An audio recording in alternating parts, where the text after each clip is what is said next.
Pag hindi daw masarap, walang bayad. So, Yan yung, ano po, bitsin. Daming bitsin. Habang kumakain ka, hinaharana ka. Ito na yung atay. Thank you po. Umuusok pa. So, siyempre, try muna natin yung sabaw. Kulang yung isang rice, kaya mag-ampa tayo ng isa pang rice. Kaya natagutungan, medyo init. So what's up mga idol, mula sa probinsya ng Masbate ay dumayo naman tayo dito sa isa sa sikat na larangan pagdating sa mga ulam. So ito ay madalas puntahan ng mga sikat na food vlogger, mga malalaking TV station, at ngayon naman ay titikman natin kung bakit talaga pinupuntahan ito. Kaya let's go.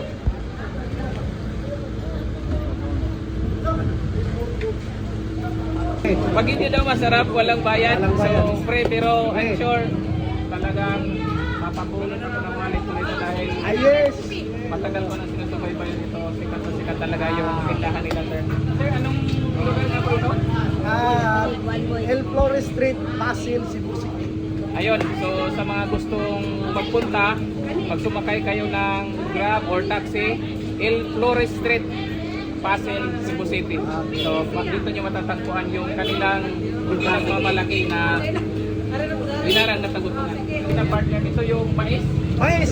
Yan, So, yun. yan, ang bagay sa Bagay sa sabaw na lalaw ng ating linarang. yan ang pinaka bagay talaga. Sir, matanong ko lang, ilang taon na po kayo? Nagsimula ito, 1960. 1960? Hanggang So, ikaw na yung na-start? Hindi, yung mga ano ko pa, yung sa lolo ko. Sa lolo mo. So, magaling na talaga sa linarang na tagutungan. Wala pa. Ang tagutungan, nagsimula to 1985. 1985, so mga 40 years. Yes. Wow. So, Pero yung ano namin, pawikan. pawikan. Yun ang talaga ang pinaka-the-best namin. Pero kaso lang, Wala na, bawal na ngayon. So yan sir, bali araw-araw po kayo na bukas dito. Hanggang sa linggo. Linggo. So wala kayong pahinga o may day off kayo? May iba na sa holiday. So para ma-serve doon sa mga loyal customer talaga ninyo. So kayo talagang pinupuntahan dito ng ano no? Oo. So parang Marami na mga vlogger ito. ilang milyong views na yung ano, lagi kayo nakikita eh. Kapag naka-shades, talagang ikaw na yun eh. Basta ulagi. So ayan po mga idol, parang tinatapon lang ni tatay yung asin. So ganun ka bitirano na pagdating sa pagtitimpla ng nilarang na tagutungan yung isa sa may-ari at nagluluto dito. Nilalagyan natin talaga ng tubig. Yun na yung atay. Wow. So yan na po yung atay ng tagutungan. So yan yung pinaka-special dito, yung kanyang atay. So ngayon naman ay ilalagay na yung rabing sibuyas, kamatis. Sir, mga ilang minutes na lang po pag ano? Ilang minutes na lang po? 3 minutes. Yun. So 3 minutes na lang inaantay natin. Napakalalaki ng sibuyas na nilagay. Ano yan sa gitna po? Yung ano? Luya? Okay. Pampaalis ng ano, lansa. Ayun. Yan yung ano po? Bitsin. Daming bitsin. Yan. So kabisado na ni Sir yung pagtimpla nitong kanilang nilarang. Yan, parang mukhang excited na ako na matry ito. So kung mapapansin yung mga ka-adventure, maraming nag-aabang dito sa tagutungan, dito sa likuran ko. Yan. Marami ring nag-aabang dito na gustong matikman tong tagutungan. So ito na yun sa atin. Ayan o. Grabe. Ayan. So ito na yun sa amin. Yan, pakita ko lang sa inyo. Ganon, kalaki ang 120 pesos lang. Tapos sir, yung mais, bigyan mo ako ng 2. Okay. So ayun na po mga ka-adventure, i-try na natin yung kanilang linarang na tagutungan. So ganito yung itsura niya. Yan. Yan yung pinakaulo niya. So, yan. Umuusok pa. So siyempre, try muna natin yung sabaw. Parang manghang.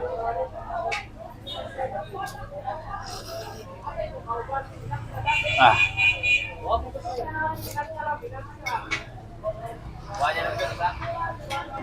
Yung lasa niya medyo maasim siya ng konti. Tapos yan, malalasahan nyo talaga yung lasa ng isda na tagutungan. Tapos ang ginagawa niyan, lalagay dito sa yung mais na rice nila. Yan.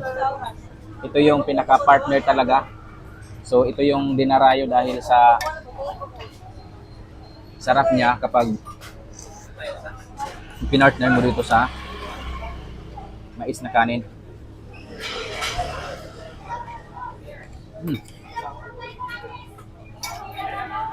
The best. Tapos yan, ito yung pinakalaman niya. Kuha tayo. Yan. Itong part na to ay mata. Yan. Tapos nag-order din pala tayo ng atay na isa sa specialty nitong isda na to. So, pag pumunta ka dito, una, yung laman, tapos yung pinaka-the best talaga yung atay.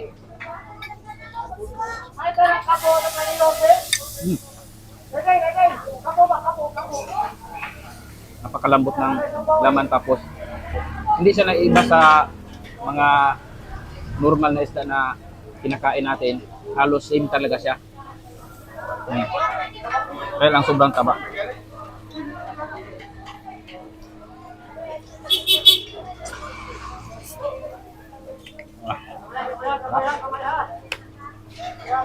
Lagay natin ang sabaw yung rice na mais.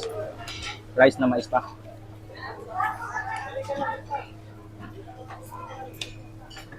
Panalo talaga.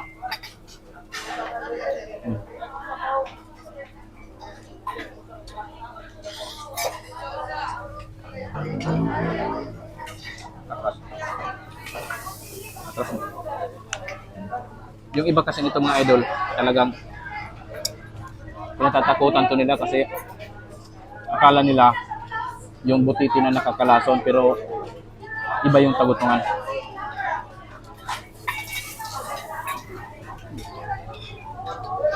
Sarap.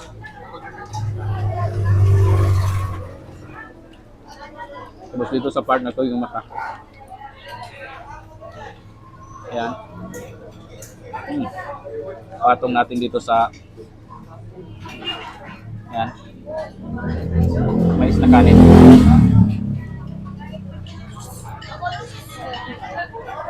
Sabaw. Sarap.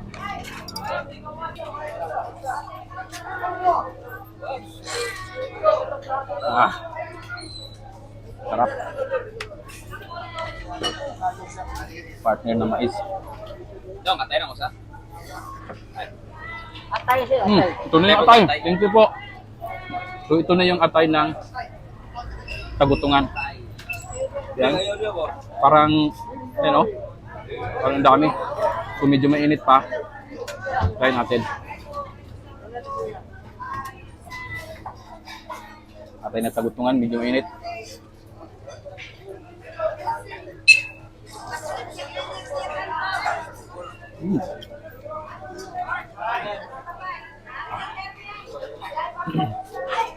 Napakalinamnam yung atay.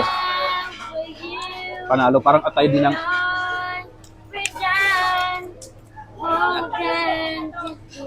Ikaw, hindi natin. yan, may sinigil sa likod natin. Yan, atay ng tagutungan.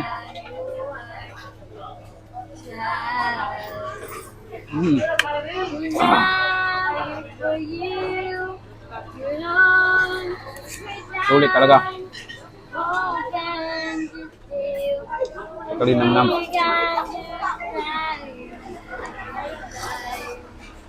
Ah. Ano? Ah.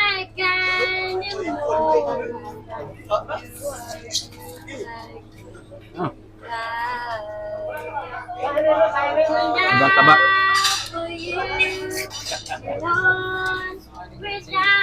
May nagko-concert pa sa likod natin.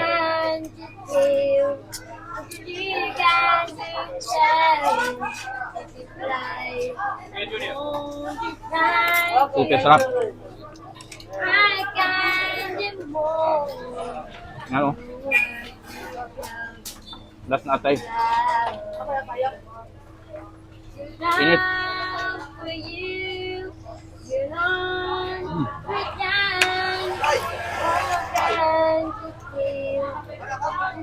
Oh.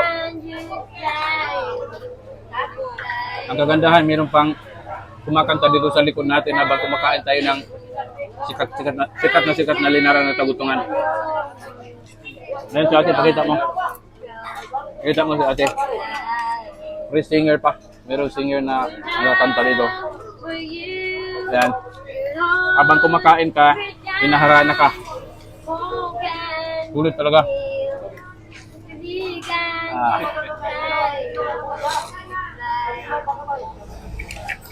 Kulang yung isang rice, kaya mag-ampat tayo ng isa pang rice. Lagyan natin ng sabaw.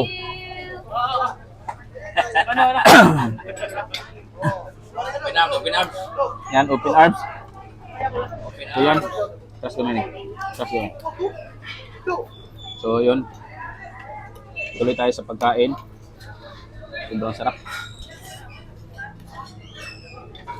Okay.